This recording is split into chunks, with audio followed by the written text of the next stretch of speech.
Il faut savoir qu'à 100 degrés, en une seule seconde, ce virus est détruit. On peut utiliser un sèche-cheveux à l'air chaud, à 120 degrés, et l'appliquer sur un masque pour le récupérer et le déshumidifier. C'est tout à fait possible, comme on peut aussi désinfecter des vêtements en désactivant les particules virales qui s'y seraient déposées. On va donc assister le 3 avril à l'explosion du système de santé français et de ses capacités de 8500 places, guère plus. À partir de ce jour, on pourrait vous dire, à vous ou à l'un de vos proches, il n'y a plus de place, il n'y a plus de traitement possible, ou encore vous laisser mourir chez vous. Bonjour à tous, je suis le docteur Pierre-Jacques Rébaud, médecin généraliste clinicien, titulaire d'un CES d'immunologie générale de recherche en biologie humaine. Ce n'est pas faute d'avoir averti la population par un article le 2 mars publié dans Mediapart, ni même d'avoir averti le président de la République par une lettre publique dans le même média le 15 mars. Vous avez tous potentiellement le virus. Nous avons tous potentiellement le virus. Je suis très en colère.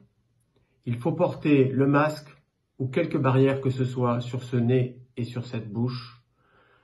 Il faut le porter et c'est pour tout le monde, tout le temps et partout. Les autorités ont fait beaucoup d'erreurs et ont perdu beaucoup de temps. On en reparlera plus tard. L'heure est grave et c'est une véritable catastrophe que nous vivons. Selon mes prévisions, dans 5 jours, le 3 avril, nous aurons en France 65 000 cas, 6 600 décès et 8 600 en réanimation.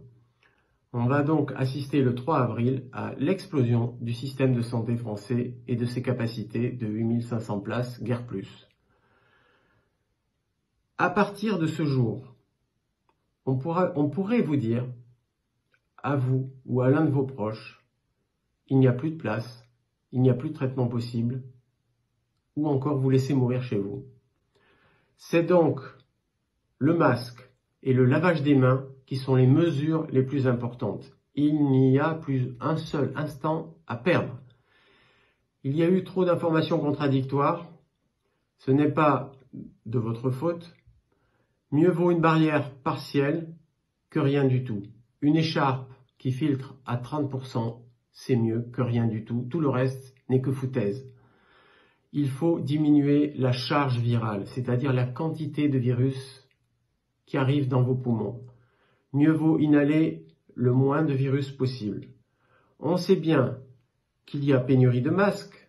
Tous les masques normés doivent être réservés aux soignants. Nous sommes tous d'accord. Mais ces masques, on peut aussi les réutiliser. On peut les chauffer.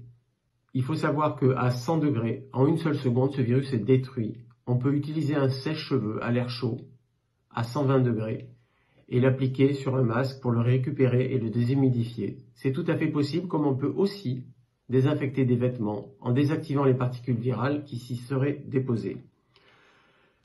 On peut aussi fabriquer des masques. Et oui, il faut fabriquer des masques, il n'y en a pas assez.